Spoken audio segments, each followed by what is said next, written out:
यदि तुम्हारे जीवन में विपत्ति, दुख और संकट घिर जाए तो भगवान को कोसना नहीं, इसलिए बता रहे ये वो स्थिति प्रदान करने के लिए है जो तुम कभी किसी साधना से नहीं प्राप्त कर सकते।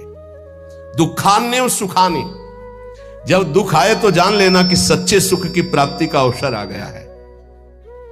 एक श्रीमद् भागवत में प्रसंग है तितिक्षु ब्राह्मण का।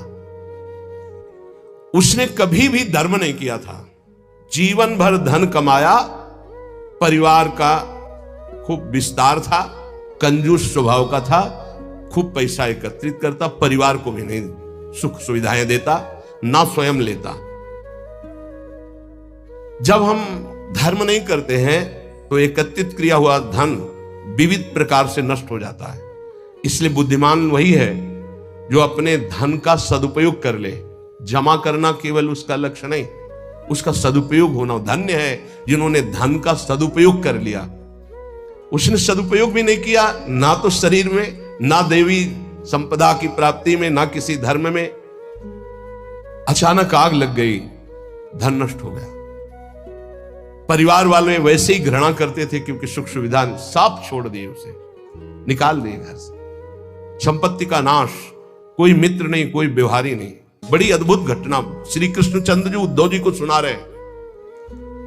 अब उसके मन में आया कि अरे पूरा जीवन जिस परिवार के लिए कोई मेरा नहीं, जो धन कमाया वो तो भस्म हो गया, अब क्या?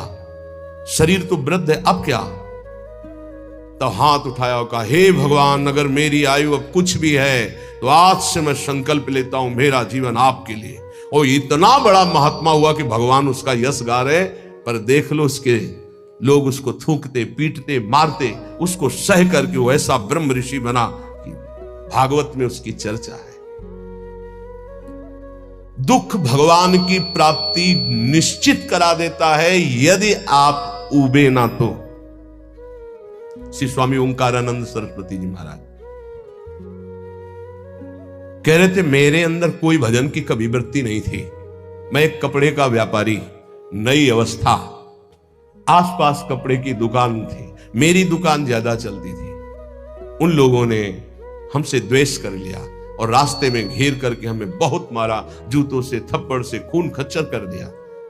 जब मैं घर गया कपड़े भीजे हुए खून से, परिवार वाले बहुत रोए कि ऐसा मैं कुछ किसी से नहीं बोला,